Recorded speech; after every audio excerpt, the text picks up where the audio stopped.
Today's topic is about universal life insurance, which is a relatively new type of life insurance when you compare it to whole life insurance. And so today's topic is going to focus on what exactly is universal life insurance, and then the most common types, two most common types, which are indexed universal life and variable universal life. If you would like to subscribe, we would love to have you join the INE movement. Click notifications, the bell, to receive updates on topics like this that are going to be coming frequently. We'd like to be liked. So go ahead and click the like if you like this topic. And also we want to hear from you on any future topics related to all things life insurance, estate planning, wealth building, asset protection, and anything in between. Universal life is a type of life insurance policy that allows people to take advantage of the financial markets. And depending on which type, which we're going to talk about, indexed universal life versus variable universal life, it's going to determine just how much of the gain you can take advantage of in the financial market and how much loss you're exposed to. Let's start with indexed universal life. An indexed universal life policy allows you to take advantage of the gains of a particular index. The investment account related to that policy is invest in an indexed product of some kind in the markets. So the S&P 500 would be a good example of this.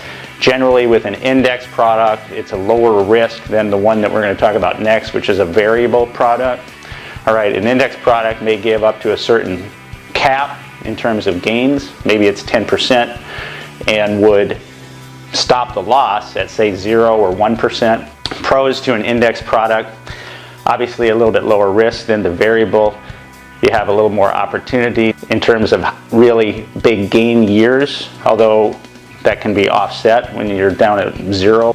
Variable life insurance, on the other hand, is much like a mutual fund. You have the permanent life insurance there, and you can take advantage of higher gains. You don't really have the tight window, but you can also sustain losses. The cons on a variable life insurance policy, variable universal life insurance policy, would be possibly cost, because you have an actively managed investment account, so sometimes you have higher costs you would tend to, and you also have a little bit greater risks of losses in the policy. So it boils down to risk tolerance, goals, and all these kinds of things. Index policies are very popular because they kind of establish a middle ground between, say, a whole life policy, which is more conservative, and a variable universal life policy.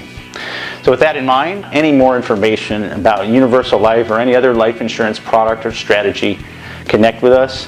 We'd love to answer questions. With that, thanks for stopping by, and we will see you in the next video.